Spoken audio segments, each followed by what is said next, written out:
if we ask the scientist, okay, what is this particular gene made out of?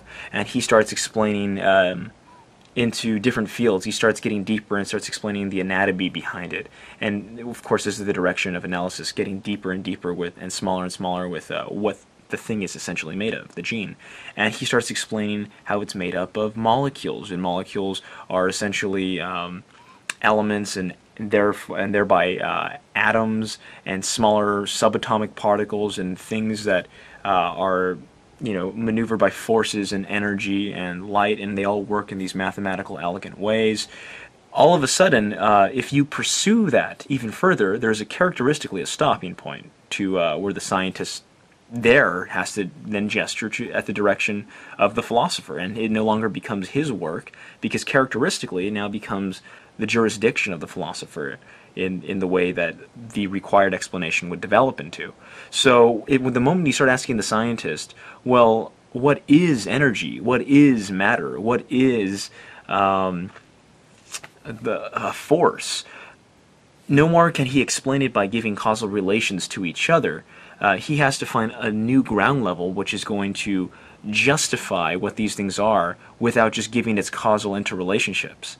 And once he gets to that level, that's when the philosopher again takes his chair. For instance, the scientist goes no deeper. The most he can do by way of explaining his ground floor concepts is to shed light on the relationships with each other. And he gives a very interesting example that I'm going to share really fast. He can tell you, for example, that what is meant by the energy contained in matter is permanently equivalent to the product of the matter's mass with the square of the velocity of light. Now that, by analogy I can draw a parallel, is just like saying, okay, I went to this party and I met Sherry, Jocelyn, Rosa, and Mark. And I understood that this one was this one's cousin and that one was this one's brother. But by the end of all this introduction, I knew everybody's relationships, but I had no idea who the hell Mark was or who the hell Jocelyn was. I knew how they were related, but I didn't know who they were. Okay, so the moment you start asking that question, who they really are, that's where the scientist, the scientist stops, and the philosopher, the theologian, really picks up the new ground level of different concepts, different sorts of explanations to feed you. I'm going to move on to the next main point, which is how synthesis, like I said before, has a stopping point. The next main point is really draws attention to his Schopenhauer's paradigm example, which is the Rosetta Stone. And if you watch my previous videos, I don't want to reiterate it here. There's basically all of our validation procedures for pretty much anything that we do hold to be a science or something known on foundation, any knowledge known on foundation. The validation procedures for this foundational knowledge that gives way to all the knowledge that it carries on its shoulders is said to be circular. And how do we justify these circular foundational validation procedures and rules? How do we do that?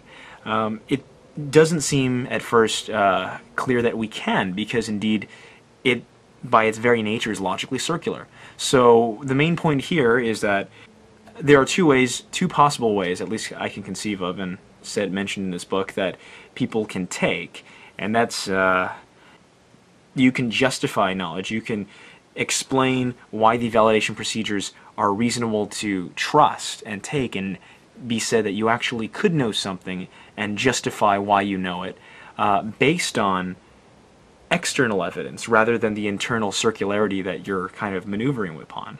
If you take this external evidence route, then you're gesturing in the direction of religion and how something that non-reason gives way and gives life and breathes breath into reason, and all of a sudden you have sort of a religious reason, usually faith, and sometimes construed as being irrational or irrational in that sense. Or you can take what Schopenhauer is saying here, which is a more of a consistently agnostic approach, which is where everything is made sense of internally.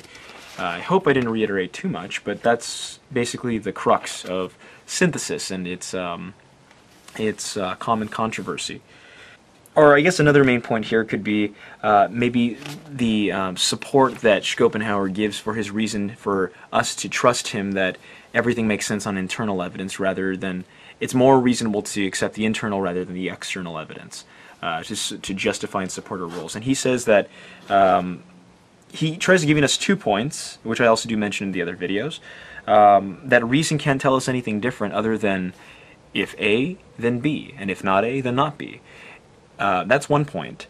Reason can't tell us anything different, and just as it's painted, by way of picture, it's almost like a hollow or empty vessel that has potential to carry a lot of weight, but that weight is only syringed and implanted so far as we actually have the experience. And William James has an interesting way of putting this. He says that there's a cash value where we have money in the bank, and the money is our accumulated experience, everything that we have experienced up to this point, and everything that has been experienced. If we make sense of it with our articulation and knowledge and reason, basically, these empty vessels, we can implant what is in the bank into currency. We can implant what is in our perception, in our immediate experience that we've already gathered, into these empty vessels of reason, and thereby forward new information. So that essentially reason by itself cannot tell us anything different than its suppositional form, says Schopenhauer. And his second point is that, well, everything that every argument, in order to be an argument, must have one premise and one rule of procedure. 2 things. But by itself, an argument isn't an argument, because by way of one premise only, it invalidates its own.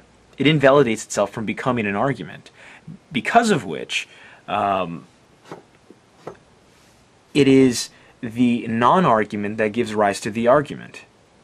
And in that sense, he says we can really look at these 2 points, that it is the non-argument that gives rise to the argument, and that reason cannot tell us anything different or anything more.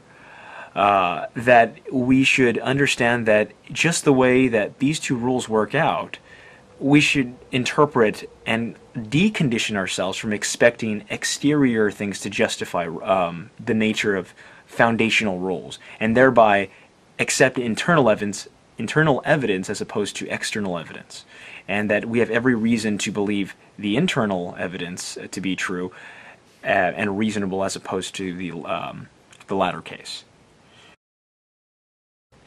Essentially, the whole academia of philosophers from around Schopenhauer's day, and even still apparent to some now, some students of philosophy simply don't have passion, and not just philosophy, any intellectual. In fact, even people that know a lot about a little, or indeed a lot about a lot, or even a little about a lot.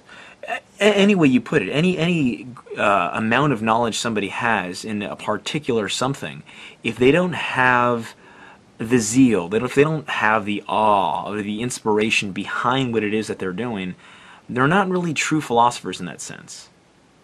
Wait, I think I just told you chapter 3. That's kind of how chapter 3 goes. Focus more so on the reason than they do on the insight. And after explaining what was just said here, that we should really accept the internal evidence and as more insightful than the external evidence to be more reasonable, that we should still look at insights, things that aren't exactly arguments, that they don't have the one premise and one rule of procedure in order to become, and also in its correct form and its structure. We listen to all sorts of ideas that our imagination can spit out, and indeed they're numerous. They're almost infinite. They are infinite, perhaps. But that by itself is are just indeed plenty of insights. If you can provide a picture of the world, that's amazing. But if you have to argue about it, and that becomes the new height of what philosophy is all about, then you've lost what philosophy is. Philosophy, according to Schopenhauer, is more about insight, more about presenting new ideas, but if the academia persists in just focusing on the reason, then we focus more on the form of reason, and unless, of course, we're talking about logic itself and we're trying to better our rules in that, that's a little different, but if we're just focused on philosophy on the whole as being this sort of thing that is only about reason and not about insight, then we've really lost what it is to become a true philosopher, or at least one that contributes new information instead of a repetitive field of repeated and repeated information. Not too much left. In fact, I'm actually skipping over a couple of specifics. I'm covering most of the depth of this chapter, but of course, if you ever read this and really take the painstaking to read it and reread it and understand it, you may find that I've glossed over a couple of points that I don't want to go too detailed in, or this would really, I feel, take forever. Another of which is talking about concepts, which I also feel that I did cover pretty nicely in the other chapter, but let me see if there's any other way I can put it that might make a little bit more flare of sense. Concepts are perceptions are the first knowledge we gain as babies, and of course don't take this off of what I'm saying as I'm philosophizing, but understand me trying to explain through Brian Magees' interpretation of what Schopenhauer said. And he, of course, he didn't say anything about babies, but I'm trying to paint you a picture now what I think would be helpful. As babies, we come into the world not knowing the logical forms of reason or anything. We don't know. We don't have any formal sense of logical rules. In fact, even some students, before they take a philosophy class, don't even know what logic is. And indeed, at some point when you're children, you don't know many things, great flux of things. But indeed, reason is, as a concept, is one of them. And so it seems that even before you begin to learn vocabulary, the fact that you're able to say certain words and draw upon mental images, how did you ever get to know what it is besides the dictionary? Because at one point, if you were a baby, if I fed a dictionary to a baby, obviously the baby's illiterate, it can't read. It would be very surprising if it could. I doubt it. But if a baby were to read the dictionary, in what sense can we say he read it? It just wouldn't make sense. He would look at it, he would babble, she would babble, excuse me, I don't mean to be sexist. And none of the information would really at all make any sense other than that it's a thing with pages, it's a book. And of course the term book wouldn't even be known unless ostensively, and ostensively kind of seems the first way in which the baby can actually pick up what it is. Ultimately what I'm getting at is it's first through our perceptions that we know something and we have an empirical knowledge of it. Before you're able to say mommy, daddy, or brother, sister, or cow, sheep, dog, you have to sort of point at it in order to identify it with the word you're designating. And once you've grown ostensive information, you can further find lexical definitions in the dictionary and sort of correlate and find relations between what the known ostensive words and information you have and grow more complex theories of other things that you've learned and other ostensive words, and pretty much build off them a sort of hierarchical ladder from words that tend to group two meanings of already known meaning. Of course, the base of it being experience, perception, things that you've learned. Now, this could go really complex and very, very straight from what Schopenhauer is saying, but the bottom line is that we have perception.